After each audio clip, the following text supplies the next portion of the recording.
Buzzer dan pekerja seks, dua profesi kuno yang sama-sama jual diri. Meskipun istilah buzzer itu nggak ada di zaman kerajaan, tapi praktek menyebarkan pesan atau narasi untuk mempengaruhi opini publik itu udah ada dari zaman dulu. Kuno, hampir setua profesi pekerja seks. Nah, seberapa jadul profesi ini, gue mau jelasin sedikit.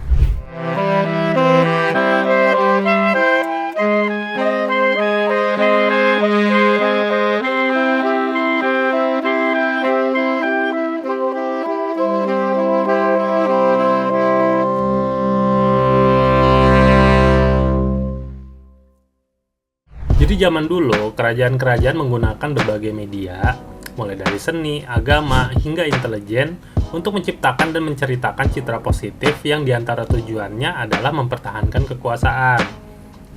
Hal ini menunjukkan bahwa buzzer adalah fenomena yang sebenarnya sudah ada sejak lama, hanya bentuk dan medianya aja yang berubah. Contoh, pujangga atau penulis kerajaan. Di kerajaan-kerajaan seperti Jawa, India, atau Persia, pujangga kerajaan menulis puisi, prasasti, atau karya sastra yang memuji raja dan kebijakannya. Karya-karya ini disebarkan ke masyarakat, yang tujuannya untuk memperkuat legitimasi kekuasaan, atau menyebarkan kabar keberhasilan perang, kayak bagaimana seorang pangeran dengan gagah berani mengangkat pedang di medan perang. Nah, salah satunya adalah Desiderius Erasmus, tahun 1499, seorang pujangga satiris terkenal yang pernah disuruh menulis puisi untuk memuji-muji King Henry VII. Banyak raja atau sultan yang mempekerjakan penulis untuk membuat epos atau kitab yang memuja kerajaan sang penguasa. Di Jawa misalnya, karya sastra seperti Negara Kertagama yang ditulis oleh Empu Prapanca pada masa kejayaan Majapahit, itu isinya memuji kebesaran Raja Hayam Wuruk dan kejayaan Majapahit sebagai pusat peradaban. Jadi kerjaan-kerjaan buzzer ini tuh udah ada dari zaman dulu banget, udah jadul banget. Begitu juga pekerja seks yang sama kunonya, dan bahkan banyak di film fiksi digambarkan sangat dekat dengan kekuasaan. Bahkan tinggal di dalam kerajaan, persis buzzer zaman sekarang. Nah, nggak cuma sama-sama jadi profesi yang kuno, tetapi persamaan antara pekerjaan sebagai buzzer dan prostitusi bisa dilihat dari perspektif nilai atau value, moralitas, dan dinamika pasar. Meskipun secara praktiknya sangat berbeda, ada beberapa kemiripan dalam cara kerja dan cara mereka dihargai oleh masyarakat. Pertama, mereka menjual jasa sesuai permintaan.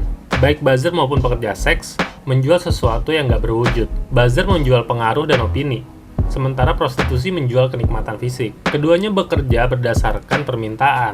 Ada klien yang butuh jasa mereka akan melakukan pekerjaan tersebut sesuai dengan bayaran yang diberikan. Kedua profesi seringkali berada di wilayah abu-abu moral.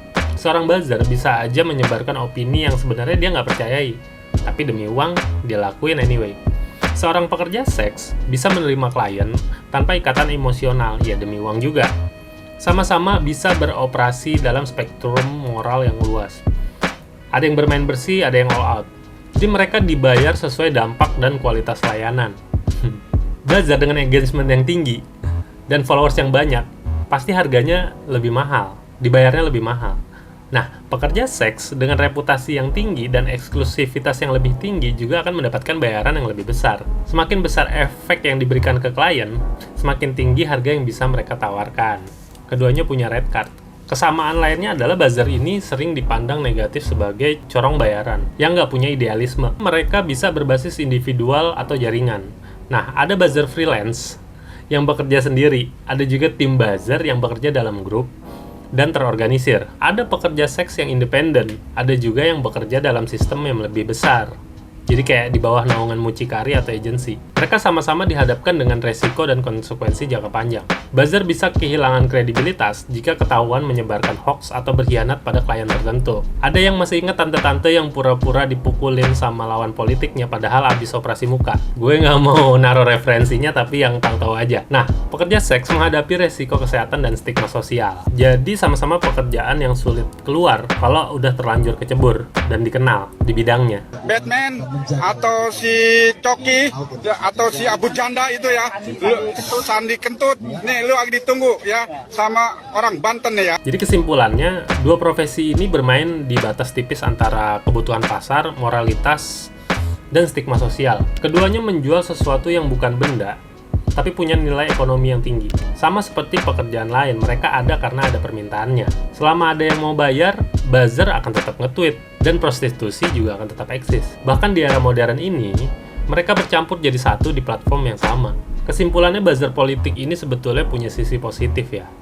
Mereka bisa membantu menyebarkan informasi tentang isu-isu penting, meningkatkan kesadaran politik, mendorong partisipasi masyarakat dalam pemilu misalkan, atau kebijakan publik, bisa berperan dalam mendukung gerakan sosial, kayak kampanye lingkungan, atau edukasi kesehatan. Bisa positif juga. Namun kalau disalahgunain, buzzer tidak lebih jadi alat manipulasi kekuasaan yang justru merusak, menyebarkan disinformasi, dan memperburuk polarisasi masyarakat. Jadi gimana menurut kalian? Sebenarnya apalagi persamaan antara buzzer dan pekerja seks? Pekerjaan yang sebenarnya jadul tapi tetap ada di era modern kayak gini, kayak buzzer dan prostitusi. Tulis di kolom komentar kira-kira apalagi persamaan mereka. Sekian dari gue, Parasit Kota. Tetap berpikir kritis dan tetap peduli. Bye.